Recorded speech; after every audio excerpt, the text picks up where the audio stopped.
నమస్తే. మనం భగవద్గీతని ప్రస్తుత పరిస్థితుల్లో అంటే ఏం లేదు. ఇది అల్టిమేట్ చెప్పాలంటే ఇది ఎవరికో ఒకళ్ళకి బోధిస్తున్నది కాదు, ఏం కాదు. ఈ భగవద్గీత 6000 సంవత్సరాల నాడు, ఇంకా ముందు ఎన్ని సంవత్సరాల నాడో ఏమిటో ఎక్కడ ఏమి రికార్డ్ చేసలేదు. మన ఋషులు ఉపనిషత్తుల సారం అంటే ఏంటి, ఋషులు అంటే ఏంటి, వాళ్ళు పరమాత్మ తత్వంతో దగ్గరగా ఉండి వాళ్ళు కొంత గ్రహించి దాన్ని వాళ్ళు గురువులకు ట్రాన్స్ఫర్ చేసి ఉండొచ్చు. లేకపోతే తర్వాత అంటే అప్పుడు ఫస్ట్ లిపి లేదు కాబట్టి వాళ్ళు నోటి మాటగా గురువులకు చెప్పి శిష్యులకు చెప్పిన తర్వాత భాష వచ్చిన తర్వాత లిపి మొదలైంది. అల్టిమేట్ ఎంతమంది అంటే దాదాపు 1108 మంది 8 ఉన్న ఉపనిషత్తులు ఉన్నాయి. అంటే ఏంటి, 4 వేదాలు కూడా వాటిని ఏమంటారంటే శృతులు, అంటే పరమాత్మ తత్వం నుంచి రిసీవ్ చేసుకోవటం. అపరుషేయాలు అంటే వాళ్ళు సొంతంగా కనిపెట్టింది కాదు, ఆ రిసీవ్ చేసుకున్న దాన్ని వాళ్ళు శిష్యులకు బోధించారు. అల్టిమేట్ ఏంటి, మానవ జన్మలో మనసు వృద్ధి చెందిన తర్వాత మనసు మనిషిని ఇబ్బంది పెట్టకుండా ఎంత సుఖంగా జీవనం చేయాలి అనేటువంటి జీవన విధానం అనే అనిపిస్తుంది. ఎందుకంటే ఉపనిషత్తులు తప్ప మిగిలిందంతా కూడా కర్మకాండ. అంటే ఏంటి, పుట్టిన తర్వాత ఎట్లా జీవించాలి, మరణించిన తర్వాత ఎలాంటివి చేయాలి, ఇటువంటివన్నీ ఎవరికి తోచింది వాటిని పెట్టారు. వాటిని ఆచారాలన్నారు, సాంప్రదాయాలన్నారు. ఆ తర్వాత మొట్టమొదటైతే ఇంకా మనం ముందుకెళితే ఒక సమాజంలో తెలివి ఎక్కువైన వాళ్ళు ఎలా ప్రవర్తించారు అనేటువంటి విషయం మనందరికీ తెలిసిన విషయమే. అంటే వాళ్ళ ఉద్దేశం ఏంటంటే పవిత్రత, అంటే వాళ్ళు తీసుకునే ఆహారం, వాళ్ళు చేసే ఆలోచన, వాళ్ళకున్నటువంటి భగవతత్వం అనుకున్నారు కానీ ఈ భగవతత్వంలో ఈ భేదాలన్నీ ఏమీ లేవు అనేటువంటి విషయం మీద వాళ్ళు అంటే ఎవరి అర్థం వాళ్ళదబ్బా, అంతకంటే ఏం లేదు. ఇప్పుడు ఈ నోట్లో వస్తున్నటువంటి మాటలు కూడా ఎవరి అవగాహన వాళ్ళదే. యాక్చువల్గా చెప్పాలంటే ఆ ఉపనిషత్తుల సారాన్నంతా గ్రహించి అసలు నిజం చెప్పాలంటే మన శాస్త్రాలు 3 చెప్తారు. 1 ఉపనిషత్తులు, 2 బ్రహ్మసూత్రాలు, ఈ రెండింటిని క్రోడీకరించి రాసినటువంటి భగవద్గీత. ఏంటి ఇది అల్టిమేట్, ఏంటి ఇది జ్ఞానకాండ, కర్మకాండ కాదు. కర్మను కూడా ఎలా వదలాలి, యోగాన్ని అంటే మనసుని ఇంద్రియాలని ఎలా వాటితోటి ఎలా ఘర్షణ పడకుండా జ్ఞానస్థితి అంటే ఉన్నటువంటి ఒకే ఒక రకమైనటువంటి భగవతత్వ స్థితిలో ఉండాలి అనేటువంటి విషయం చెప్పిందే ఉపనిషత్తులు. ఈ ఉపనిషత్తుల గురించి మహా అంటే ఏంటి, వేరే దేశాలకు సంబంధించిన వాళ్ళు కూడా మనకు వండర్స్ ఏంటంటే 2 వండర్స్ అన్నారు. నిజమే కదా, గ్రహాలకు సంబంధించిన స్థితి, సూర్యుడు కనిపిస్తున్నాడు, చంద్రుడు కనిపిస్తున్నాడు, భూమి కనిపిస్తున్నాయి. కానీ ఇవన్నీ ఎక్కడ మొదలైనవి, ఎక్కడ ఎండైనటువంటి విషయం ఇప్పటికీ కూడా సరైనటువంటి అవగాహన లేదు. అది చాలా అద్భుతం అన్నమాట. రెండోది ఏంటి, ఉపనిషత్తులు రాసినటువంటి వాళ్ళ యొక్క ఋషుల యొక్క మేధా సంపత్తి, అంతే కదా. అంటే వాళ్ళ సంపత్తి అనే దానికంటే కూడా ఆ ఋషులు భగవతత్వాన్ని దగ్గరుండి దర్శించారు అని చెప్పి మనం 100% నమ్మచ్చు. వాళ్ళు ఎక్కడ కూడా వర్ణాశ్రమ ధర్మాలు కానీ ఆ తర్వాత ఇంకా చెప్పాలంటే మతాల విషయం కానీ ఎక్కడ మహా ఋషులు చెప్పలా. నీ మనసును నువ్వు పరికరంగా పెట్టుకొని నీ ఇంద్రియాలను జయిస్తూ శరీరం ద్వారా జరుగుతున్నటువంటి కర్తవ్యం అంతా కూడా భగవతత్వంగా భావిస్తూ చివరికి ఇదంతా ఏమీ లేదు, ఉన్నదంతా భగవతత్వ స్థితే అనేటువంటి విషయాన్ని గ్రహించడం గురించే భగవద్గీత చెప్పింది. అందుకని ఇదొకటే మనకి అల్టిమేటు శాస్త్రం. అంటే ఉపనిషత్తులు అంటే ఏంటంటే భగవతత్వానికి సంబంధించినటువంటి జ్ఞానకాండ. తర్వాత ఇంకోటి ఏంటి, కర్మకాండ గురించి చాలా చెప్పారు. తర్వాత మళ్ళీ ఇంకోటి ఏంటి, ఆగమశాస్త్రం అంటే ఏంటి, అన్ని రకాల వాళ్ళకి చెప్పటం జరిగింది. వీటిలో భగవద్గీతలో కూడా ఆ భగవాన్ ఏం చెప్తాడు అంటే 4 రకాల భక్తులు ఉన్నారు. ఆర్తులు,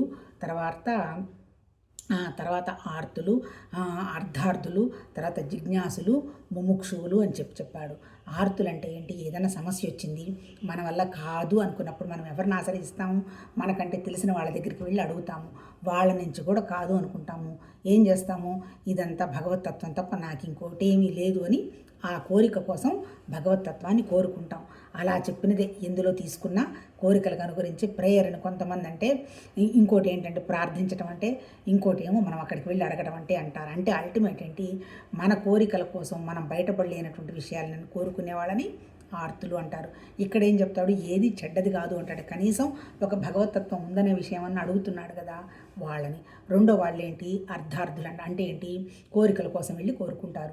ఇక్కడేంటో సమస్య వచ్చినప్పుడు నువ్వు తప్పలేదు అని అడిగినప్పుడు ఆర్తులైతే నాకు ఈ కోరికలు కావాలని కోరుకునేవాళ్ళు అర్ధార్థులు అంటాడు. తర్వాత మూడోది ఏంటి, జిజ్ఞాసులు.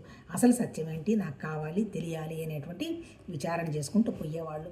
నాలుగో వాళ్ళు ఎవరు, ముముక్షువులు. అంటే ఏంటి, నాకు భగవతత్వం తప్ప ఇంకా ఏమీ అవసరం లేదు, అదే కావాలి అనుకునేవాళ్ళు ముముక్షువులు. అంటే ఏంటి, వాళ్ళు మాట్లాడుతున్నా, వింటున్నా, గ్రహిస్తున్నా అంతా ఒకటే ఒక తత్వం ఉందనేటువంటి విషయాన్ని లక్ష్యంగా పెట్టుకున్నవాళ్ళు. అందుకని ఇప్పుడు ఈ భగవద్గీత మాట్లాడుతున్నంత మాత్రాన ఎక్కడో ఏ స్థితికో వెళ్ళింది కాదు, అర్థం చేసుకున్నది వివరించుకోవటమే. ఇది ఎవరికి ఎక్కడ ఎప్పుడు అందుతుందో మనకేం తెలియదు. కాకపోతే జీవత్వం ఉన్నంతసేపు కృతజ్ఞత ఉంటుంది. సమాజంలో ఒకళ్ళ ఇచ్చినటువంటి ఆహారం తింటున్నాము, ఆ తర్వాత ఒకళ్ళ వల్లనే అన్ని పనులు చేయించుకుంటున్నాము.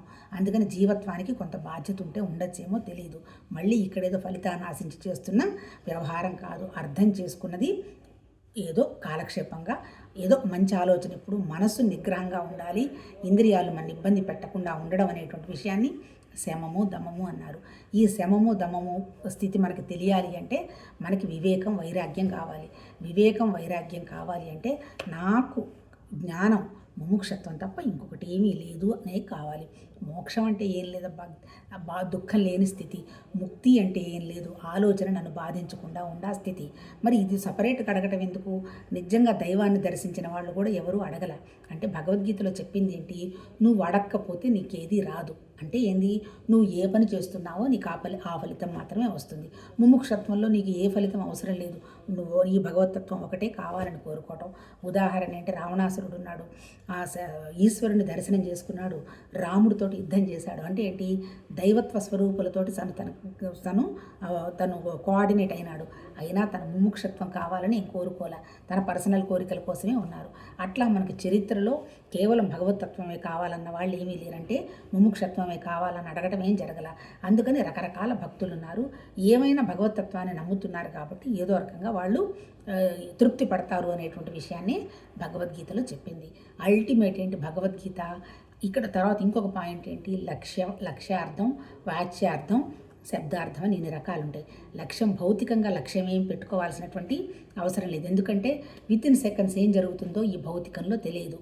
రావడం, ఉండడం, వెళ్ళడం అనేది సహజం. అంటే ప్రకృతిలో క్షణక్షణం మార్పులు జరుగుతుంది. మార్పు కాకుండా ఉన్నది ఒక్క భగవతత్వం ఒకటే. అందుకని ఇప్పుడు లక్ష్యం ఏంటి, భౌతికంగా లక్ష్యాలు అక్కర్లా, ఏది ఉన్నదంతా భగవతత్వ పని జరుగుతుందనేటువంటి ఆలోచన, బ్రహ్మాకార వృత్తి తప్ప ఇంకొకటి ఏమీ లేదు అనేటువంటి భావం ఉండడం వరకు ఓకే. అలా కాకుండా నాకు భౌతికంగా అది కావాలి ఇది కావాలనేటువంటివి కోరుకోకూడదు. మరి ఒరిజినల్ లక్ష్యం ఏంటి, భగవతత్వం ఒక్కటే కదా అనేటువంటి విషయం లక్ష్యం అన్నమాట. వాచ్యం అంటే ఏంటి, దానికి సంబంధించిన విషయాన్ని మనం అర్థం చేసుకుంటూ ఉండడం. శబ్దం అంటే ఏంటి, ఆ విషయాన్ని ఆ జ్ఞానాన్ని మనం ఆచరణకి తెచ్చుకోవటం లేదనుకోండి, అది జస్ట్ శబ్దం. అంటే ఎట్లా అర్థం చేసుకోవాలి, భౌతికంగా మన శమం కానీ మన దమం కానీ, అంటే ఏంటి, మన ఇంద్రియాలు కానీ మన మనసు కానీ మనం ఆడుకోకూడదు, వాటిని మనం ఆడుకోవాలి. అది శమం దమం దాటడం. అంటే ఎప్పుడైతే ఆ శమం దమం స్థితి దాటినప్పుడు మాత్రమే నాకు ముముక్షత్వం కావాలి అనేటువంటి భావం వస్తుంది. అంటే ఏంటి, అది జ్ఞానం, అంతకంటే వేరే ఏం లేదు. అది ఎప్పుడైతే వస్తుందో దానికి అనుగుణంగా చేసుకుంటూ ఉంటాం. ఇప్పుడు ఇక్కడ లక్ష్యం ఏంటి, ఎక్కడ ఏమి చూసినా ఏమి మాట్లాడినా భగవతత్వం తప్ప ఇంకొకటి లేదు అనేటువంటి అవగాహన 24 గంటలు మన సూక్ష్మ శరీరం, అది హార్ట్ అనండి, మనసు అనండి, లోపల ఉన్నటువంటి స్థితి అనండి. అందుకని లోపల ఇప్పుడు కూడా ఆ నిశ్శబ్దాన్ని మనం భావించుకుంటూ ఉండాలి. భగవతత్వం అనేది జస్ట్ నిశ్శబ్దం, నిశ్చలం, కదలిక లేనిది. కదులుతున్నదంతా మన మనస్సు, మన ప్రాణం, మన శరీరం. ఈ కదులుతున్నటువంటి ఈ మూడు కదలనీయాల్సిందే. శరీరం కదలకుండా నడవదు, మనసు కూడా కదలకపోతే మనకి ఆ పిచ్చివాళ్ళలాగా అయిపోతాం. అట్లాగే ప్రాణము కదులుతుంది. కాకపోతే ఈ మూడు కదులుతున్నాయి అనేటువంటి విషయం మనకి గ్రహించగలగడమే భగవతత్వం. ఎప్పుడు గ్రహిస్తాము, మనం నిశ్చలంగా ఉన్నప్పుడు, ఆ స్థితిలో ఉన్నప్పుడు ఇవి కదులుతున్నాయి, భగవతత్వ భావం కోసం కదులుతున్నాయి అనేటువంటి ఆలోచన పెట్టుకోగలగడమే జ్ఞానం. అంతకంటే ఇంకేం లేదు. నువ్వు జ్ఞానివా అంటే జ్ఞానికంటూ మనం ఇక్కడ జ్ఞాని ఇలా ఉన్నాడు అని మనం గుర్తించడానికి కావాల్సినటువంటి శక్తి కూడా మనకి లేదు. ఎవరి మనసుని గ్రహించే శక్తి కూడా ఎవరికి లేదు. ఎవరికి వాళ్ళకే తెలుసు. నాకు కోరికలు ఉన్నాయా, నా స్థితి ఏంటి, నేను ఎలా ఆలోచిస్తున్నాను, నా కోరికని కోపం వస్తుందా, రియాక్ట్ అవుతున్నానా, రెస్పాండ్ అవుతున్నానా, నేను చేస్తున్న ప్రతి పని నేనే చేస్తున్నానని అహంకారంతో ఫీల్ అవుతున్నామా, లేదు ఒక యజ్ఞంలాగా జరుగుతుంది, నాకు ఈ ఫలితంతో ఏం సంబంధం లేదనేటువంటి విషయంగా ఉన్నామా, మన ఇంద్రియాలని మనసు మీద మనకి కంట్రోల్ వచ్చిందా, అది యోగం. భక్తి ఎప్పుడు చూసినా ఒకే విషయం మీదనే జరుగుతుంది, భగవతత్వం అనేటువంటి నిశ్చలంగా మనం ఉన్నామా. తర్వాత జ్ఞానం అంటే ఇది జ్ఞానం అనమాట. అంటే ఏంటి, ఉన్నదంతా ఒకటేను అనేటువంటి భావస్థితిలో మనం ఉన్నామా లేదా అని గ్రహించడమే జ్ఞానం. అలా ఎలా గ్రహించాలనేటువంటి విషయాన్ని మన భగవద్గీత చెప్పింది. దానికి కర్మయోగం అన్నారు, చెయ్యి యజ్ఞంగా చెయ్యి. తర్వాత యోగం అన్నాడు, నీ మనసుని ఇంద్రియాలని కట్టడి చేసి ఒకే విషయం మీద నిలబెట్టు. తర్వాత 3 మనసు నిశ్చలమైతే భక్తిభావం ఉంటుంది. 4 జ్ఞానం అన్నాడు. తర్వాత ఇప్పుడు మనం ఏం చదువుతున్నాం, అన్నిటికీ సమస్య ఏంటి, నాది నాది అనేటువంటి అహంకారం. ఎప్పుడైతే అహంకారం వస్తుందో నేను తప్ప ఇంకెవరు గొప్ప లేదనేటువంటి భావం వస్తుంది, అవతల వాళ్ళు తక్కువగా కనిపిస్తాడు. తర్వాత నాది అన్నప్పుడు నాకు సంబంధించిన విషయాలే అన్నీ జరగాలనేటువంటి మమకారం వస్తుంది. ఎప్పుడైతే అది సరిగా జరగలేదో కోపం వస్తుంది, దుఃఖం వస్తుంది. మన అర్జునుడికి కూడా అలానే వచ్చింది. అర్జునుడు అంటే మనమే, అంటే జీవత్వంలో ఉన్నవాళ్ళం వచ్చింది. అప్పుడు భగవాన్ చెప్పాడు, ఏం బెంగపడిపోయా, జరిగేదంతా అక్కడ ఆల్రెడీ డిసైడ్ అయి జరిగిపోతుంది, నువ్వు మధ్యలో నిలబడ్డావు, నీదేం లేదనేటువంటి స్థితిలో నువ్వు ఉండు, అన్నిటినీ కంట్రోల్ చేసుకొని భగవతత్వం మీదని పెట్టు అని చెబుతూ ఇప్పుడు మనం ఏం చదువుకుంటున్నాము, విభూతి యోగంలో చదువుకుంటున్నాం. విభూతి యోగంలో అర్జునుడు ఏమడుగుతాడు, చాలా సూక్ష్మంగా చెప్పాల్సింది చెప్పావయ్యా, ఇంకా సూక్ష్మతరంగా చెప్పు, ఎంత విన్నా నాకు అర్థం కావడలేదు, అంటే అర్థం కావడలేదు, ఎంత విన్నా నాకు ఆనందంగానే ఉంది, ఇంకా నాకు అనుభవానికి రావాలి, చెప్పు అడిగినప్పుడు అప్పుడు మనకు మళ్ళీ ఇక్కడ ఏం చెప్పాడు నిన్న, ఏమి లేదయ్యా, ఋషులు దేవతలకు కూడా ఇది అర్థం కాలేదు. ఎందుకు అర్థం కాలేదు, వాళ్ళు నాలాంటి వాళ్ళే కదా, నాలో ఉన్న వాళ్ళకి ఇంకా సపరేట్గా ఉంటే కదా అర్థం అవుతుంది. కాకపోతే మానవ జన్మ తీసుకున్న తర్వాత జ్ఞానస్థితిలో ఉన్నవాడు వాడు నిశ్చలంగా ఉంటాడు కాబట్టి వాడికి పాపపుణ్యాలు లేవు, వాడు కొంచెం అర్థం చేసుకుంటాడు అనేటువంటి విషయాన్ని చెప్తూ, అణువణువు నేను తప్ప ఇంకొకటి లేదు అనేటువంటి విషయంగా నువ్వు చూడాలి. అలా చూడడం కోసం ఆయన ఏం చెప్పాడంటే, మన కంటెదురుగా ఉన్న ప్రతి దాంట్లో భగవతత్వం ఉన్నది అనేటువంటి విషయం మాట్లాడటం మొదలుపెట్టాడు. అంటే ఏంటి, అన్నిట్లో ఉన్నటువంటి శక్తిని నేనే, నీళ్లలో ఉన్నటువంటి పొటెన్షియాలిటీ నేనే, అగ్నిలో ఉన్న పొటెన్షియాలిటీ నేనే, భూమి నడుస్తుందంటే నా నుంచే వచ్చింది. అంటే ఏంటి, జడము చైతన్యం అంతా కూడా నా ద్వారానే వచ్చాయి. కాకపోతే ఏంటి, జీవ చైతన్యంలో ఉన్నటువంటి మనస్సు ఈ శరీరం అనుకొని ఇవన్నీ మర్చిపోవటం జరిగింది. ఇప్పుడు నువ్వు చేయాల్సింది ఏంటి, అణువణువు తత్వం తప్ప ఇంకొకటి లేదు అనేటువంటి ఆలోచన విధానాన్ని నువ్వు రూపొందించుకో. అంటే ఏంటి, కాన్స్టెంట్గా అంతా భగవతత్వమే అనుకో, అది ఇంటెన్స్గా పెట్టుకో, నిశ్చలంగా మనసుని పెట్టుకో. ధ్యానం అంటే ఏంటి, నిశ్శబ్దాన్ని మనం అబ్జర్వ్ చేయడం. నిశ్శబ్దం అంటే ఏంటి, నిరాకారమైనటువంటి భగవతత్వం. కానీ మనకు ఆ స్థితి రావాలి అంటే ఆర్తులు, అర్ధార్థులు, తర్వాత ఇప్పుడు జిజ్ఞాస, ఇవన్నీ దాటిపోయి ముముక్షత్వంలోకి రాగలిగినప్పుడు మాత్రమే నీకు అది వస్తుంది. అంటే ఏంటి, దానికి అర్హత నువ్వు సంపాదించు. ఎందుకంటే జీవితం అనేది ఒక పరికరంలాగా వాడుతున్నావు అనేటువంటి నువ్వు భావానికి వచ్చి అంత ఆ స్థితి అన్నప్పుడు నీకు నువ్వు ఆ జరుగుతున్నది నీకు అనుభవం. ఎందుకంటే నీ మనసు నిశ్చలంగా ఉంటుంది, రియాక్షన్ ఉండదు, అది కావాలి ఇది కావాలనేటువంటి శరీరాన్ని పరిగెత్తిద్దామనేటువంటి మనసు ఉండదు.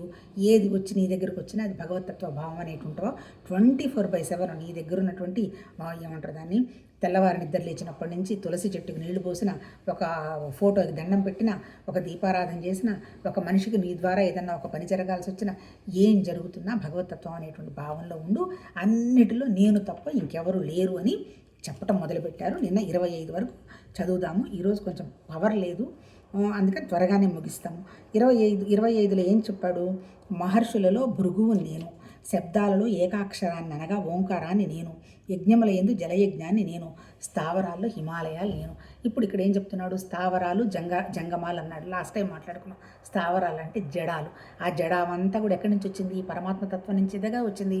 ఆయనే ఉన్నాడు. హిమాలయం కావచ్చు, కొండ కావచ్చు, గుట్ట కావచ్చు, ఈ చెట్టు కావచ్చు, ఈ పుట్ట కావచ్చు, అన్నిట్లో ఆ భగవతత్వమే ఉన్నది. భృగు మహర్షిని ఎందుకు ఉదాహరణ చెప్పాడు, ఆ భృగుకి పరమాత్మతత్వం తప్ప ఇంకొకటి ఏమీ లేనటువంటి స్థితిలో ఉన్నాడు. మనం కూడా ఏదైనా ఋషులు చూసినా, ఒక జ్ఞానస్థితిలో చూసినా అంతా భగవతత్వం అనేటువంటి భావంలోనే మనం కూడా ఉండాలన్నమాట. తర్వాత శబ్దాల్లో ఏకాక్షరం అంటే ఓంకారం. అంటే ఏంటి, నిరాకారమైనటువంటి భగవతత్వం శబ్ద రూపంలో మేనిఫెస్ట్ అయిందంటారు.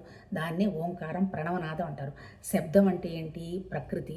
తర్వాత జ్ఞానం అంటే ఏంటి, ఈశ్వరుడు అని చెప్పి చాలాసార్లు చెప్పుకున్నాం కదా. అందుకే చూడండి, అమ్మవారికి పెద్ద ముక్కెర పెడతారు కదా. ముక్కెరకు అర్థం ఏంటి, ఒక శబ్దం అన్నమాట. అంటే ఏంటి, ప్రాణ రూపంలో, శబ్ద రూపంలో ప్రకృతి మేనిఫెస్ట్ అయింది అని అర్థం అనమాట. అంటే ఇక్కడ ఓంకారం ఏంటి, ఏకాక్షరం అంటే ఏంటి, 2 కలిపినటువంటి ద్వంద్వం ఓంకారం కాదు. ఆ, ఓ, అం అని ఒకటే వస్తుంది. ఆ అంటే ఏంటి, సృష్టి మొదలైంది. ఓ అంటే మధ్యలో నిలబడింది, అంటే మళ్ళీ లయమైంది. అంటే ఏంటి, ఈ సృష్టి స్థితి లయ నేను తప్ప ఇంకొకటి కాదు అని చెప్పదలుచుకున్నారు. అల్టిమేట్ ఏం లేదు, నీ కంటికి ఏది కనపడుతున్నా భగవతత్వం తప్ప ఇంకొకటి కాదు అనే విధంగా నీ మనసుని అంతర్గతంగా పెట్టాలన్నమాట. ఆ తర్వాత యజ్ఞాలయందు జలయజ్ఞం అంటే వాటర్కి సంబంధించిన పొటెన్షియాలిటీ అది అన్నాం కదా. స్థావరాలు, హిమాలయాల స్థావరాలు అంటే జడాలు, కదలనివి. ఆ కదలని వాటిలో ఉన్నటువంటి చైతన్య శక్తి అంటే భగవతత్వ శక్తి కూడా నేనేనంటాడు. తర్వాత వృక్షాల్లో నేను అశ్వత్థాన్ని, దేవర్షులలో నారదుణ్ణి, గంధర్వాల్లో నేను చిత్రరథుణ్ణి, సిద్ధులలో నీ కపిలముని. అంటే ఏంటి ఇక్కడ అర్థం, ఒక వృక్షం అంటే ఇప్పుడు ఈ చెట్టులో కూడా భగవతత్వమే ఉంటుంది. ఆకు ఇంత అందంగా ఇంత గ్రీన్గా ఉండిందంటే దీనికి ఎక్కడి నుంచి వచ్చింది ఆ శక్తి?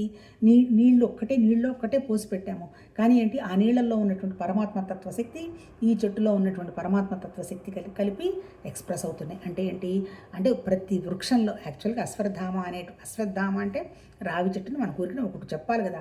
అంటే చెట్లల్లో ఉన్నటువంటి పరమాత్మ శక్తి కూడా భగవతత్వాన్ని, దీన్ని కూడా సైంటిఫిక్గా ప్రూవ్ అయింది. అదే కదా చంద్రబోస్ అని ఆయన ఇన్వెస్టిగేట్ చేసి ఈ చెట్టులో కూడా భగవతత్వ శక్తి ఉంది అనేటువంటి విషయాన్ని చెప్పాడు. అంటే ఏంటి, అల్టిమేట్ అణువణు ఉన్నదంతా భగవతత్వ శక్తి అనే దానికనమాట. ఆ తర్వాత నారదుడు అంటే ఏంటి, ఎప్పుడు 24 గంటలు భగవతత్వ నామం చేసుకుంటూ తిరుగుతూ ఉంటాడు. అంటే ఇప్పుడు మనం కూడా ఎవరిని చూసినా ఏంటి, ఒక నారదుడిలాగా ఒక మనిషిని చూసామనుకోండి, ఓహో అవతల కూడా భగవతత్వం అనేటువంటి భావం వస్తుందన్నమాట. అంటే ప్రతిదీ భగవతత్వాన్ని చూడమని. ఆ తర్వాత గంధర్వులలో చిత్రరథుడను, సిద్ధులలో నేను కపిలముని. గంధర్వాలు అంటే ఆల్మోస్ట్ ఈయన ఎవరు కుబేరుడేమో మరి. అంటే కుబేరుడే కదా. ఇప్పుడు మన తిరుపతిలో వెళ్తున్నట్టు కన్స్ట్రక్షన్కి కానీ, తిరుపతి నడుస్తున్న దానికి కానీ, ఇంకా వడ్డీ కడుతున్నారు, వడ్డీ కాసులు వాడు అంటారు కదా. అంటే ఏంటి, గంధర్వులలో ఆయన అనమాట. తర్వాత సిద్ధులలో నేను కపిలముని, అంతే కదా. విష్ణుమూర్తి అవతారమే అని చెప్పారు కదా. కపిలుడు అంటే ఎవరని చెప్పారు, మన్వంతరులు ఉన్నారు కదా. అంటే ఫస్ట్ సృష్టి మొదలైన తర్వాత ఋషులు, సప్త ఋషులు, తర్వాత ప్రతి మన్వంతరంలో 7 సప్త ఋషులు ఉంటారని. ఆ సప్త ఋషుల యొక్క సంతానం ప్రాసెస్ అవుతూ ఉన్నది. వాళ్ళంతా ఎవరు, పరమాత్మతత్వ భక్తులే. ఈ మన్వంతరులలో ఒక మన్వంతరుడు కపిలుడు అనమాట. మరి ఎవరైనా భగవతత్వ అవతారమే. అంటే ఏంటి, ఆయన చెప్పింది మనకు అల్టిమేట్గా నిరాకారమైనటువంటి భగవతత్వం వ్యక్తమైనటువంటి ఆకారంతో ఉన్న ప్రతి మేనిఫెస్టేషను భగవతత్వ సృష్టి అనేటువంటి విధంగా మన మనస్సుని ఆయన మీద లగ్నం చేయడానికి చెప్తున్నది. అంటే సూక్ష్మతరంగా సూక్ష్మాతి సూక్ష్మంగా చెప్తున్నది ఏంటంటే, నీ కన్ను ఏది చూసినా, నీ మనసు ఏ ఆలోచన చేసినా, నీ నోరు ఏది మాట్లాడుతున్నా, నువ్వు ఏం పని చేస్తున్నా ఆ తత్వం తప్ప ఇంకొకటి ఏమీ లేదు అనేటువంటి విషయాన్ని గ్రహించడానికి చెప్తున్నాడు. తర్వాత కపిలముని ఆయన. తర్వాత అశ్వములలో పాలసముద్రము నుండి అమృతంతో పుట్టిన ఉచ్ఛ్వైశ్వరముని నేను, భద్రగజాల్లో ఐరావతాన్ని నేను, మనుషుల్లో ప్రభువు నేను. అంటే ఏంటి, జంతువుల్లో ఉన్నటువంటి శక్తి కూడా నాదేను అంటాడు. అంతే కదా. ఆ ప్రాణశక్తి లేకపోతే జంతువు కూడా బతకలేదు కదా. అంటే గుర్రాల్లో ఉన్నటువంటి శక్తి అయినా, ఐరావతం ఏనుగుల్లో ఉన్నటువంటి శక్తి అయినా నేనేను అంటాడు. తర్వాత ప్రభువుల్లో ఉన్న శక్తి నేను అంటాడు. ప్రభువు అంటే ఎవరు, రాజు. అంతే కదా. ఒక పరిపాలన చేసి అందరిని రక్షించుకుంటూ పోతున్నాడు. అంటే ఈ రక్షిస్తున్న మనుషులంతా ఎవరు, భగవతత్వంలో భాగమే. ఎవరు రక్షిస్తున్నారు, ప్రభు రక్షిస్తున్నాడు. మరి ప్రభు ఎవరు, ప్రభువు కూడా భగవతత్వంలో భాగమే. అది చెప్పదలుచుకున్నారు. తర్వాత ఆయుధాల్లో వజ్రాయుధాన్ని నేను, పాడి ఆవుల్లో కామధేనువు నేను, శాస్త్రవిహిత రీతిలో సంతానోత్పత్తికి కారణమైన మన్మధుడు నేను, సర్పాల్లో వాసుకు నేను. అంటే ఏంటి, మనకు సృష్టి జరగడానికి కావలసినటువంటి ఏది భార్యాభర్తల విషయానికి సంబంధించిన విషయం కానీ, ఆ తర్వాత ఆయుధాన్ని కానీ, ఆవుని కానీ అన్నీ నేనే అంటాడు. సర్పాల్లో వాసుకు నేను అంటాడు. అంటే ఏంటి, వాసుకు అనేటువంటి ఒక సర్పం ఉండింది. అంతే కదా. జనమేజయుడు తపస్సు చేసినప్పుడు కూడా చాలా రకరకాల పాములు వచ్చినాయి కదా. తర్వాత తక్షకుడు అనేటువంటి పాముతోటే మన పరీక్షిత్ మహారాజ్ చనిపోతాడు.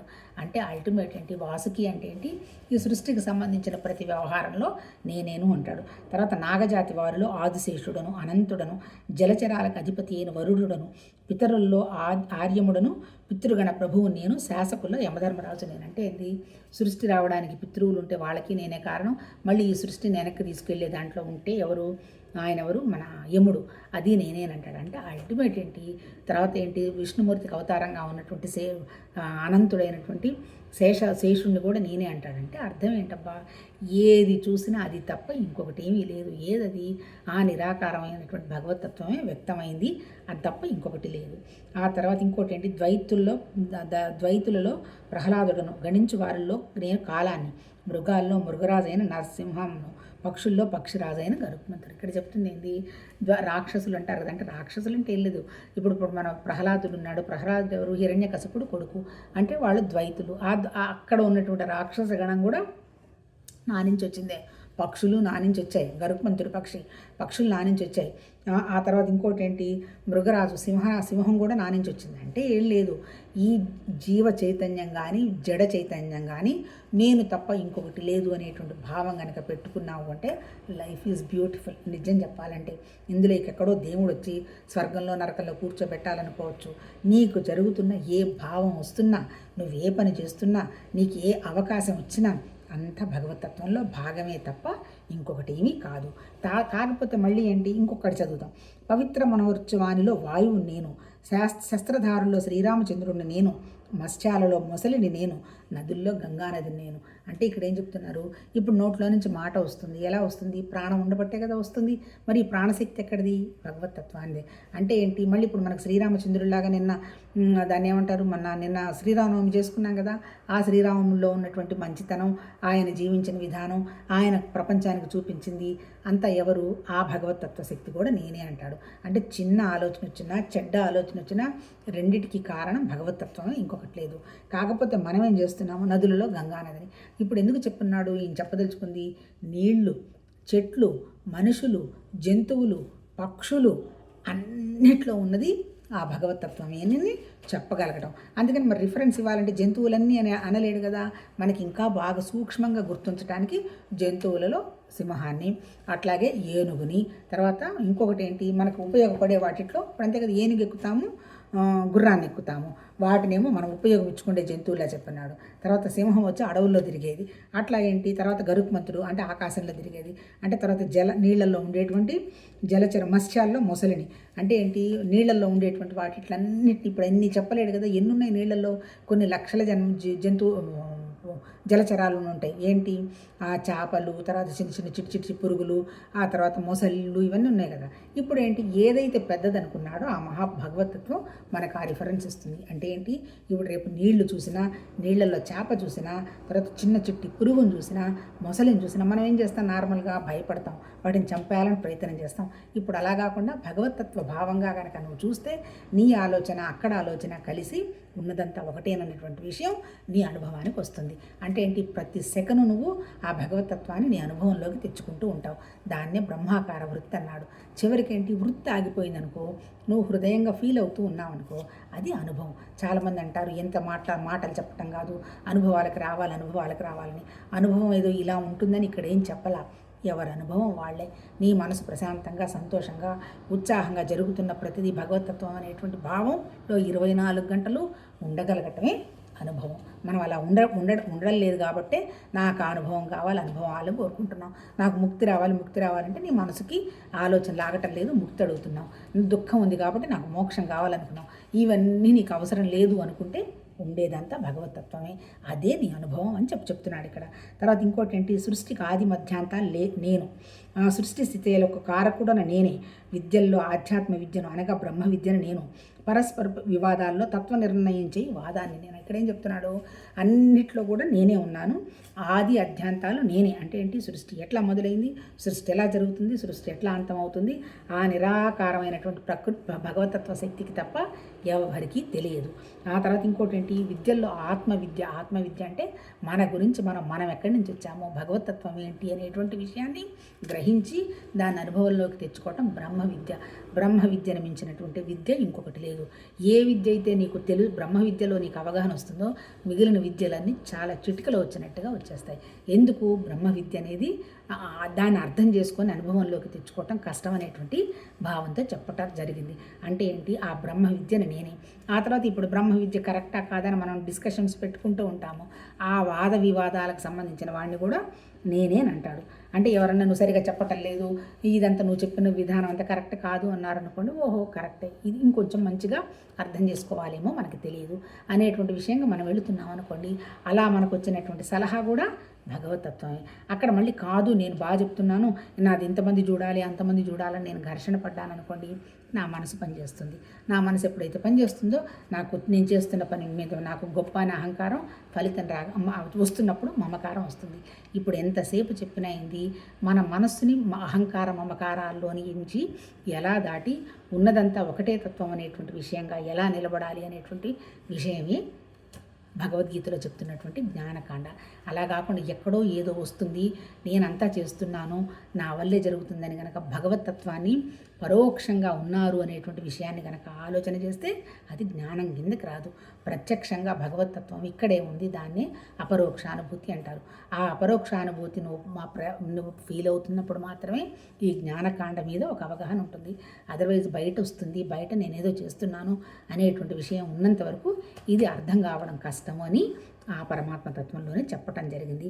తర్వాత ఇంకొకటి ఏంటంటే ఈ చెప్తున్నది ఏది కూడా నా సొంతం కాదు, మనకు అవగాహన అయింది మనం చెప్పడం జరుగుతుంది.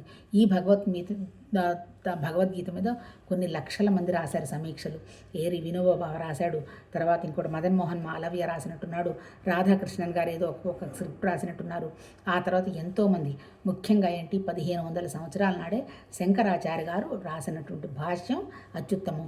కాకపోతే ఇప్పుడు నా చేతికి వచ్చిన పుస్తకం శంకరాచార్య గారు రాసినటువంటి భాష్యం అవునో కాదో నాకు తెలియదు, కానీ మా ఫ్రెండ్ ఒకడు గీతా ప్రెస్ గోరఖ్పూర్ వాళ్ళది ఒక 15 సంవత్సరాల నాడు నాకు ప్రజెంట్ చేశాడు. తీరా ఏదో బుక్ చూస్తే ఈ తెలుగు చెప్పటం బాగానే ఉంది అనేటువంటి భావంతో చెప్పటం తప్ప ఇదేది కూడా సొంతం కాదు, ఇది గోరఖ్పూర్ వాళ్ళది చదవడం జరుగుతోంది. ఇది ఎంతవరకు తర్వాత మధ్య మధ్యలో వస్తుందంటారా? కేవలం ఆ పరమాత్మ తత్వం మన ద్వారా ఏదన్నా మనకు అర్థమైంది ఏదైనా చెప్పటం జరుగుతుంది తప్ప ఇది సత్యము అనేది కరెక్ట్ కాదు. మీరు ఎవరికి వాళ్ళు సాధన చేసుకోవాల్సిందే. 800 కోట్ల మందికి కూడా ఎవరి మనసు వాళ్ళవే, ఎవరి అనుభవాలు వాళ్ళవే, ఎవరి జ్ఞాపకాలు వాళ్ళవే, ఎవరి ఆలోచనలు వాళ్ళవే, ఎవరి కోరికలు వాళ్ళవే. ఎవరి కోరికలు, ఎవరి అనుభవాలు ఎవరికి ఈవెన్ భార్యాభర్తల పిల్లలకి కూడా ట్రాన్స్ఫర్ చేయలేము. ఎందుకంటే ఎవరి మనసు వాళ్ళదే, ఎవరి అనుభవం వాళ్ళే పొందాలి, ఎవరి అండర్స్టాండింగ్ వాళ్ళే చేసుకోవాలి. కాకపోతే భగవద్గీతలో ఆయన ఏం చెప్పాడు, నువ్వు కర్మయోగం యజ్ఞంగా చేసి నీ మనసుని కనుక ఏది దమం శమం చేసుకొని ఇంద్రియాలని మనసును రెగ్యులేట్ చేసుకొని తర్వాత భక్తిగా మనసును ఒకే విషయం మీదగా నిశ్చలం పెడితే నీకేం వస్తుందని చెప్పాడు. ఇక్కడ ఏమీ రాదు. ఏమొస్తుంది, నీకు బుద్ధి యోగం ప్రసాదిస్తాను అంటాడు. అంటే ఏంటి, భగవతత్వాన్ని నువ్వు ఎలా గ్రహించాలి? నీ బుద్ధికి ఉన్నటువంటి వివేక వైరాగ్యాలతో గ్రహించాలి. ఇప్పుడు వివేకం లేదు, వైరాగ్యం లేదు, నువ్వు ఏది చెప్పింది అదే కరెక్ట్ అనేటువంటి భావంలో ఉంటావు. వివేకం లేదు, నువ్వు అనుకున్నది కరెక్ట్ అనుకుంటూ ఆలోచన చేసుకుంటూ పోతావు.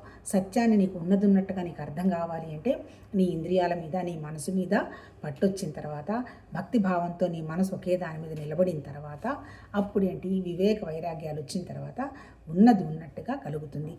ఆ బుద్ధియోగాన్ని ప్రసాదించేవాడు మాత్రమే భగవతత్వం. బుద్ధియోగం వచ్చిన తర్వాత సత్యమేది అసత్యమేది అనేది మనకే తెలుస్తుంది.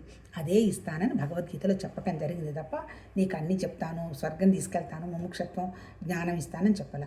ముముక్షత్వం కావాలి, పరమాత్మతత్వం తప్ప నాకేం వద్దు అనేది ఎవరికి వాళ్ళు చేయాల్సినటువంటి ఆలోచన విచారణ సాధన తప్ప ఇంకొకటి ఏం లేదు. భగవద్గీత చెప్పినటువంటి ప్రిన్సిపుల్ ఏంటంటే నిరాకారమైనటువంటి భగవతత్వం ద్వారానే అన్నీ వచ్చాయి అనేది ప్రిన్సిపల్, అంటే సిద్ధాంతం. మన సాధన ఎట్లుండాలి, అదొకటి తప్ప ఇంకొకటి లేదు అనేటువంటి విషయంగా ముందుకు జరుగుతున్నట్టుగా మన ప్రాక్టీస్ ఉండాలి, అది సాధన. దాని తర్వాత మనకు వచ్చేది ఏంటి, అనుభవం. అనుభవం అంటే ఏంటి, సాక్షాత్కారం. ఓహో అది తప్ప ఇంకొకటి ఏమీ లేదు, భగవతత్వం అనేది ఎక్కడా బయట లేదు, అది నా దగ్గరే ఉన్నది అనేది నాకు తెలుస్తున్నది అనేది అనుభవం, అది సాక్షాత్కారం.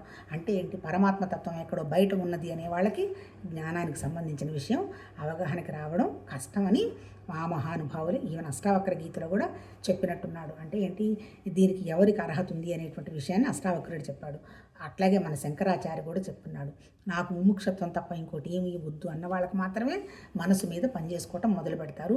దాన్ని షట్ సంపత్తి అంటారు. శమ దమ ఉపరతి శ్రద్ధ తితిక్ష సమాధానం అంటే అల్టిమేట్ సమాధి స్థితి వచ్చిన వాళ్ళకి అప్పుడు వచ్చేటువంటి ఏంటి దానివల్ల వస్తుంది అంటే బుద్ధికి వివేకం వైరాగ్యం వస్తుంది. ఎప్పుడైతే బుద్ధికి వివేకం వైరాగ్యం వస్తుందో సత్యం అనేది అవగాహన అవుతుంది. ఇదే చెప్పటం జరిగింది నాకు అర్థమైనంత వరకు.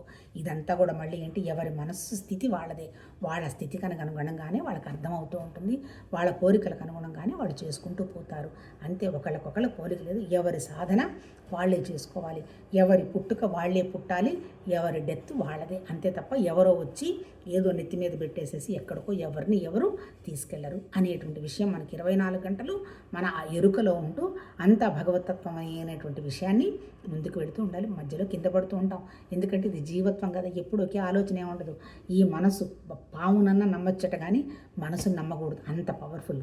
మరి దాన్ని మనం పట్టుకోవాలి అంటే 24 గంటలు దానికంటే కొంచెం ఉన్నతమైన దాని మీద మనసు పెట్టి ప్రాక్టీస్ చేసుకుంటూ పోవాలి.